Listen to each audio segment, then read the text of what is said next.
Skanatoni, good morning. I apologize for the background sound, the sound of my vehicle and the wind. It's a very windy morning here on the plains of southern Alberta, and hopefully I can reduce some of this background sound as I render this video for YouTube. My friend had asked me if I would say a few things about the Blackfoot lunar cycle. The lunar cycle as known by Blackfoot people in Blackfoot culture. And I actually have a very detailed talk/lecture about this topic, and I'd like to put that lecture, which is a PowerPoint driven lecture with images, not words, but I'd like to do voiceover to that PowerPoint and put up a video at some point so that that's made more publicly available. But in the meantime, I thought I would give, at least this morning, a very quick tutorial on the Blackfoot lunar cycle. I should and again, I apologize for the background noise, but I have a very busy weekend that I'm engaged in work, and so one of my main opportunities to kind of share things like this is while I'm driving across the prairie, just filming. And so that's why I'm doing it this way, but hopefully in the future there will be a better version that I can put online with some images and stuff. It's not just talking head. Anyway, I should preface this by saying that the Blackfoot lunar calendar, if we want to call it that, I have a little bit of reservations about calling it a calendar, because all the baggage of the Western calendar kind of might taint one's understanding of the Blackfoot lunar cycles. But hopefully I can say enough that you won't get caught up in that, and we'll refer to it as a calendar for lack of a better term for now. In any case, that calendar, the lunar calendar, is often associated with the beaver bundle because, for those who don't know, in the Blackfoot spiritual/knowledge disciplines, there is a system around something called Mopistan, which is the bundle, or Ksiskstaki Mopistan, the beaver bundle. And I'm not going to go into great detail about the beaver bundle because that's a whole entirely different subject and requires a lot to deal with. But I will say that the people who are in that discipline, within that system, are extremely engaged, or at least in the past were extremely engaged with ecological sciences in a traditional sense. Not that everybody in Blackfoot society wasn't in some manner engaged in ecological sciences when living by hunting, gathering, and foraging, that kind of thing. Everybody was engaged, but especially the Eochgimics, the people that belonged to the water, the people that took care of beaver bundles. These were usually elderly people, just like as in Western society, the common citizens who actually get really engaged in nature studies are often retirees, very old people. They've been through all of the other forms of knowledge transfer in the society, or several of them at least, and they have the time on their hands in their elderly years to be paying attention to nature, and they're wise, and so they start to understand a little bit more how important nature is relative to human beings. And think, in traditional Blackfoot society, everybody had a more healthy respect for those nature to human relations than is currently the case in either Blackfoot society or definitely the mainstream. Anyway, because the Blackfoot lunar cycle is strongly connected with the beaver bundle, because the Iachkimiks, the people that take care of those bundles, are studying plant and animal behavior within those lunar cycles. And doing ceremonies at every one of those lunar cycles to speak toward what was coming in the next cycle. Because they were so heavily engaged in fact, kind of like their stick representations of the lunar calendar that are involved in those beaver bundle ceremonies, so that today,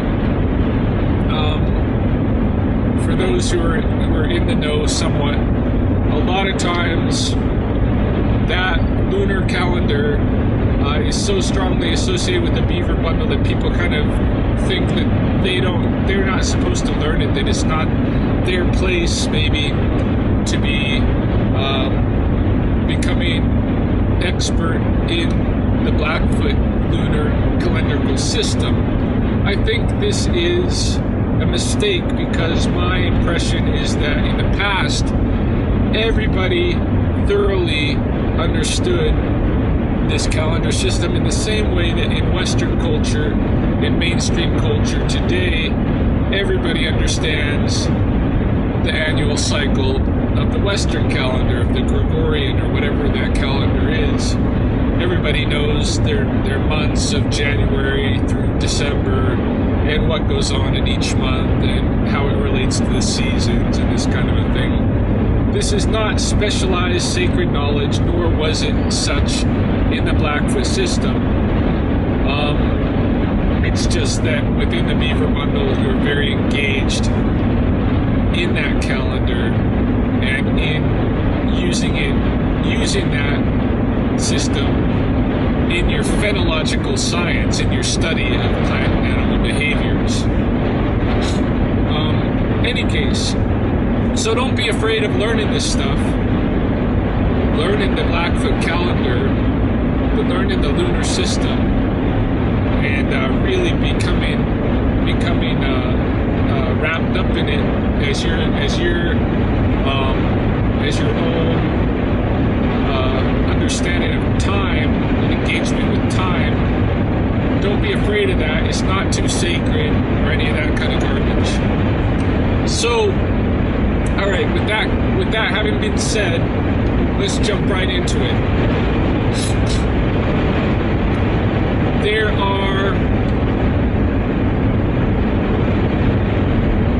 several different versions of the naming of the moon cycles in Blackfoot. None of them are right or wrong or anything like that. It's just paying attention to different aspects of the phenology. I utilize a particular set of names for the moons that I find very productive in my studies. That's what I'm going to share with you. I'll say that in Blackfoot there are 2 seasons recognized in the solar calendar, in the solar year: winter and summer. Winter includes 7 lunar cycles, 7 moon cycles, always. There's never less than 7, never more than 7. Summer has usually 5 lunar cycles, but every 3rd or 4th year, it has a 6th one. These moons moons are represented in Blackfoot art as Ishkitsigumix and Miochbogoix, which is the seven and the bunch children. These have very detailed stories associated with them and several layers of meaning I'm not going to go into today. That's for a different talk. But I'll say that in, say, teepee designs, you'll see the seven, the winter moons, in the shape of a crescent, circles drawn in the shape of a crescent. Seven of them on the north ear of the teepee to the north, and that's important because the north is cold, as is the winter. On the south ear, you'll have the Miochbogoix, which will include one circle in the middle, and then usually 5 circles drawn around it. That is a representation, just like the crescent is the moon, that's a representation of the sun and of the potential 6 winter moons. And of Miochbogoix, like I said, which is the bunch children, which is a whole other layering of story and with more significance. But in any case, just get this much. Moon, sun. Moon is 7, sun is 5 to 6. Moon is north, cold, sun is south, hot. Moon is woman, sun is male. All right. Now the Blackfoot annual cycle, like the new, if you had to have a new year, it's basically the first winter moon. The first winter moon is called Itolstoi, when the cold weather arrives, or when the cold arrives. Itolstoi. And on the Western calendar, that lunar cycle usually begins somewhere in the range of the month of October. You'll have the first crescent moon. The first crescent is the beginning of the lunar cycle. The time when the moon has disappeared during the new moon, which is anywhere between 2 and 4 days when we can't see the moon with the naked eye, during that time, you're between cycles. And that's the time when ceremonies are usually held to speak toward the cycle to come.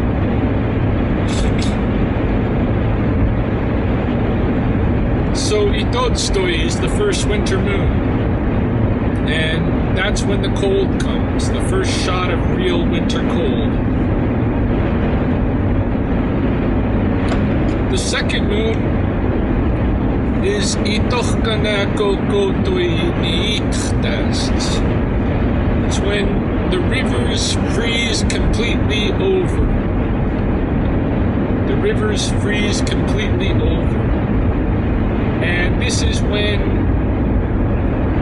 all of the waterfowl actually leave Blackfoot territory.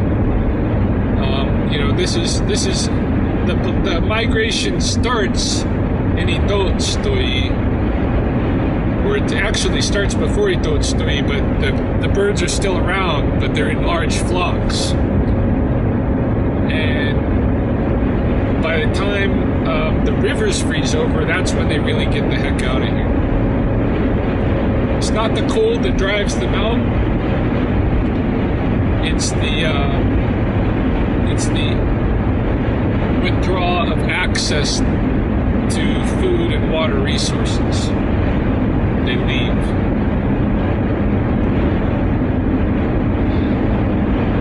The moon after that is called Misamigogomiatos.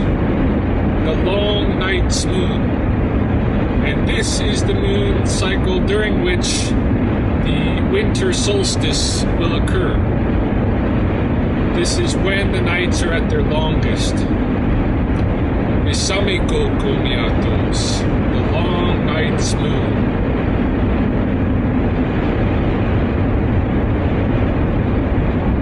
The fourth lunar cycle of the winter of the Blackfoot year is called Gatto. Gatto. And there's different interpretations of this. Well, the basic interpretation is assisted eating. But there's different stories behind why it's called assisted eating. Some stories I've come across have basically said that because the nights are still so long at that time of year, and you're not supposed to eat in the dark, because then ghosts will think that you're offering them food. In order to protect yourself from encounters with ghosts and having bad things happen to you when you're eating at night or eating after dark, you have to have somebody who has a special gift basically like paint your face for it so that you can go ahead and eat at night. That's one version of why it's called gatto or assisted gattoi, assisted eating. But the version, the understanding of that moon, of that lunar cycle's title that I subscribe to is that by this time, by this fourth winter moon, food supplies have run pretty low. Like, people may have some meat, but you're in the harshest time of winter. You're not getting around to do a lot of hunting. You're talking about 20 below as a norm, and a lot of the summer foods that were gathered, the supplies of those have dwindled, so that basically some families have run out of supplies, food supplies, and they have to rely on their relatives who have put away better food caches in order to survive that period. And so this is the time when you rely on relatives to eat, to be fed enough so you're not starving. You're still having a rough go at it either way. That's Gatto. The fifth winter moon is usually Bidaki-san, the eagle moon. And this is where I should say, like, some people get mistaken. A lot of the Blackfoot moons, as you'll see as we move into the summer, pertain to plants and animals. And a lot of people, they've just guessed what the eagle moon is referring to, and they think that it's about the time when the eagles return to Blackfoot territory. And, you know, in the first few years that I had that my wife and I were taking care of the beaver bundle, for instance, I had several people per year come up to me and report around December, around the long night's moon time, that they had seen eagles. And isn't this too early for that to be happening? Might this be a sign of global warming and this kind of thing? Because the eagle moon, Bidaki, isn't until later, during the Western month, is commonly known as February, around that time. And but this is what happens when people are disengaged with nature. You stand the chance of not understanding what the lunar cycle names are about. And what you quickly learn when you're totally engaged with nature and comparing it to these lunar cycles, the Blackfoot names and such, and other aspects of the beaver bundle, and the ecological knowledge contained therein, what you quickly learn is that the names of the lunar cycles that have to do with plants and animals are about their reproductive time. And Bidaki, the eagle moon, is when the eagles are mating and when they're putting their nests together, when they're laying eggs. And they're pretty much the first bird to go at it like this. Them and the owls. And me, I'm because there's not as many eagle nests around here. There's some, but usually I pay attention to the owls to make sure that as one of the things that this is everything's going normal on the annual phenological cycle. If the owls start sitting their nests during Bidaki some, but what if they don't? What if the owls and the eagles do not make their nests and lay their eggs during the moon that's supposed to be Bidaki some? Well, for me, what I've figured out, and this is my theory, and other people don't believe this. Some people don't believe this, but this is my perspective from somebody who actually, first of all, is transferred, practices the ceremonies that goes along with this calendar, and is very much engaged in the natural study. There is a Blackfoot moon called Sametsiki, which is translated the deceptive moon. Most people's understanding of Sametsiki is that this is the moon that occurs in February. You could either call it Sametsiki or you could call it Bidaki, either way. And that Sametsiki refers to unpredictable weather. This is why it's deceptive. The weather is unpredictable. My own understanding of it is that while, yes, there may be layers of meaning, and the unpredictable weather may be one layer of the meaning of Sametsi, that portion of the concept. The other thing is that this is the moon that deceives, quite literally. And like I said, every third or fourth year, you get a 13 moon annual cycle instead of a 12 moon annual cycle.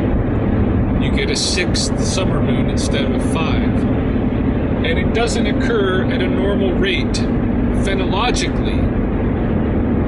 You can't say that it happens every 4th moon, because it's not true. When you actually engage in the phenology, you'll learn this.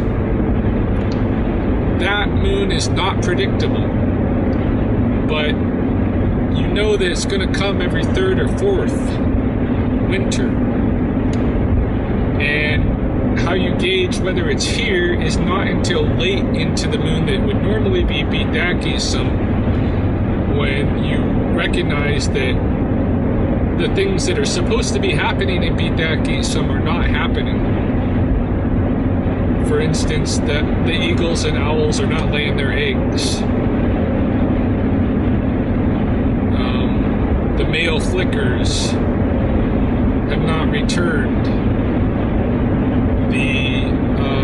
The widgeons have not returned from their migration. These are things that are supposed to be happening during Bidaki. So if they're not happening, then toward the end of that moon, then what you are is you're in a Sametsiki. So you're in the unpredictable moon, right? You're in the deceptive moon. And actually this year, and right now, that's what's happening. Right now, as I make this video, we are in the Sametsiki. We are going into the last quarter of the moon that would normally be Bidaki. But none of the stuff that's supposed to be happening for Bidakism, or I shouldn't say none of it, but very little of it is happening. Like, for instance, I saw some ground squirrels come out a couple of days ago. That's something that normally happens in the Bidakism. So there's some signs, but definitely the eagles and owls are not nesting yet, and that's the main thing. That's the main thing defining this moon. That's why the moon is named after it. And so since it is not Bidakism, it is Salmitsikism, which means that everything shifts. So Salmitsikism can become the 5th winter moon. Most years it's Bidakism, the eagle moon, but on these odd years that in the Western calendar might be called leap years or something like that, in the Blackfoot, because the Blackfoot rendering is so engaged in the phenology, in the planet animal behavior, the leap year is not set as a static thing. It doesn't happen every 4th year. It happens, when it actually happens, which is, in the case right now, which is only 3 years after the previous leap year. Next time, it will probably be 4, but it's unpredictable. We gotta wait and see what happens with the plants and animals. So, Salmitsikism, possibly the 5th. Bidakism, usually the 5th. The moon that is usually the 6th winter moon is known as Sa'akism, the duck moon. This is when the ducks when the ducks start reproducing, and you get a lot of the waterfowl migrating in. You get absolutely the geese start nesting, and usually toward the end of the moon, the mallards start nesting. Sometimes if there's no green yet on the buckbrush and that kind of thing, you won't get the mallards nesting yet. But definitely the geese will. This is also the moon Sa'akism, during which the Western celebration of Easter occurs. Easter in the Western calendar is one of the only phenological holidays that still remains timed as it's supposed to be. I mean, well, that has this strong connection to the phenological event, even though it's masked somewhat. You have the Easter egg hunt, right? Easter occurs not on a static calendar day, but after the full moon that follows after the equinox. So you have the equinox, then you have a full moon. The full moon is the Easter bunny, by the way, the white rabbit. And after that full moon, the next Sunday is when you have the Easter egg hunt. In the Blackfoot, it's very much the same. You have the equinox, you have the full moon of Sa'akism, the duck moon, and when you get that full moon is when the eggs are hidden. That's when you go looking for the first viable eggs, and it's a really, really, really big deal because this is the end of winter starvation. That's why Easter was so important in the past, in the pagan cultures of Europe, not because of some Jesus stuff, not because of death of Jesus or resurrection or what have you. It's because this is when new food starts to become available. So you got Sa'akism, the duck moon. After that, what is usually the 7th and final winter moon is Matsikapesakism, the frog moon. And in the years like this year, like the current year, where you have a Salmitsikism, a deceptive moon, come in, the frog moon hops from being the last winter moon to becoming the first summer moon. Usually it's the last winter moon, and in the origin of the beaver bundle, there's reference to the frog and how, you know, it's kind of connected with winter and such. The frog was kind of chastised, teased during the first transfer of the beaver bundle, and one of the other animals pushed him over and made fun of him. And when he rolled over on his back, he held up 4 fingers on one hand and 3 on the other. And he said that what he was given to the beaver bundle was 7 winter moons, during which all of these other animals' furs and skins would be very lush, very thick, and that the humans would want to kill them. So he was getting back at the ones that teased him. The humans would want to kill them to get their skins. So that's why there's always 7 winter moons, is because of the frog. And the frog, like I said, can hop. So he's going to be most of the time the last winter moon, and then on the weird years like the Salmitsiki, some years like this year, it's going to hop to become the first summer moon. What's usually the first summer moon is Apistishkit Satos. Apistishkit Satos means the flower moon. And this refers particularly to, although a lot of plants are flowering during the summer moon, and again it refers to the reproductive cycle of these plants. There's one particular flower called Otsikini, and some people call this moon, instead of flower moon, they call it Otsikini Satos. Otsikini is the golden bean, and when the golden bean opens, this is a trigger for a lot of things in the Blackfoot phenological calendar. This is when people start hunting the calves, for the buffalo calves, for calf skins, which were highly prized because of their coloration and such. This is when the tobacco planting was set to go. Once you get the opening, the flowers of the golden bean, that's when the tobacco plant is supposed to be planted. So there's important things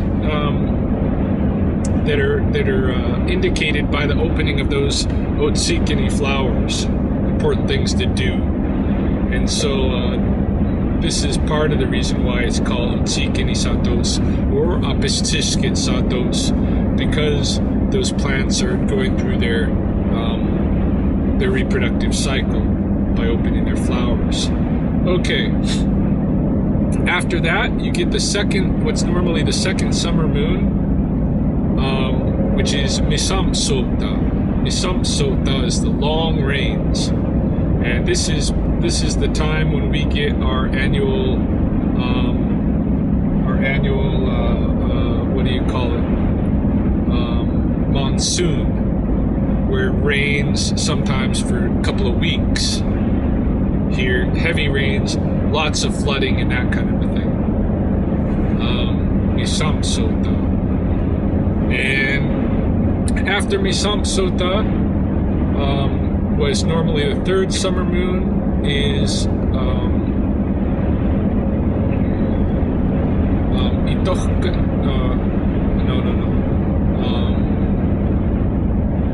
Okonoki Otsitsitspi.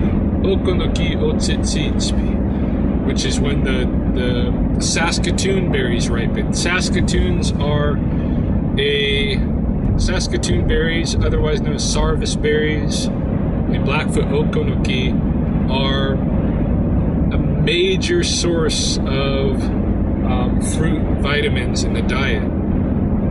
And so this is a really important plant. It's considered to give people long life. And this is when that berry comes out. And again, it's the reproductive cycle of the plant. Okonoki Otsitsitspi. The moon after that, what's normally the fourth summer moon, is Bakipist Otsitsitspi, which is when the choke cherries ripen. And the choke cherries is another really important berry fruit in the Blackfoot diet. So it takes on the name for that moon. Now, of course, I'm leaving a lot of stuff out because in each of these moons, I happen to know a lot of the phenology stuff that goes on. But that's a year-long study that people do with me to learn what I know about that stuff. This is just a very brief tutorial. After the chokecherry moon is Awaka Sikisam. Awaka Sikisam is I should go back to Okonoki Sotsichbi. When the Saskatoons ripen, that's when the Sundance happens. And the Sundance is a big annual ceremony, and it's no mistake that it happens at the same time as the berries ripen and at places that are right close to the best berry sources. Then you have the Pakipists, when you have the chokecherries ripen. Then you have Awaka Sikisam, the deer moon, and this is when the deer go into rut. And the deer are, again, another important food source. So, and that's the last summer moon, Awaka Sikisam. So usually the summer is from Apistishkitsatos, the flower moon, through Awaka Sikisam, the deer moon. On the years like this year, Matsi Kapisakisam, the frog moon, will be the first summer moon, and we'll have 6 summer moons to take us to Awaka Sikisam, the deer moon. So this, in a nutshell, is the Blackfoot lunar cycle. These 12 to 13 moons per year. Now, having laid all of this out, I have to say that somebody that's not from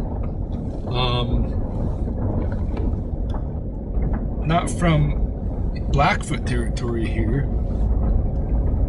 really these are not your moons for your place. Your moons for your place are going to be different. These are the Blackfoot moons, and they relate to the phenology of this place. And anywhere else you are, the lunar cycle is going to be different. I cannot say that other systems other indigenous systems, lunar calendars, are engaged in the phenology of the landscape in the same way that the Blackfoot system is. I suspect that they are, but I don't have that kind of knowledge to say that that's the case universally, so I'm not going to say it. But I will say that's my suspicion, something that somebody else might follow up on. But yeah, if you're learning this because you're interested in phenology and connections between human beings and the natural world and this kind of a thing, just make sure that you understand these moons don't apply everywhere. These moons are for here, where I live. And other places outside of Blackfoot territory are going to have different moons. It's going to be timed the same cycle, but what's happening in those moons and how they relate to recognition of seasons and how they relate to what's going on with nature and all of that is going to be completely different. So, but this gives you a sense of how one cultural system that is engaged in lunar phenology organizes the calendar. So that's a brief tutorial, and I'm off to work.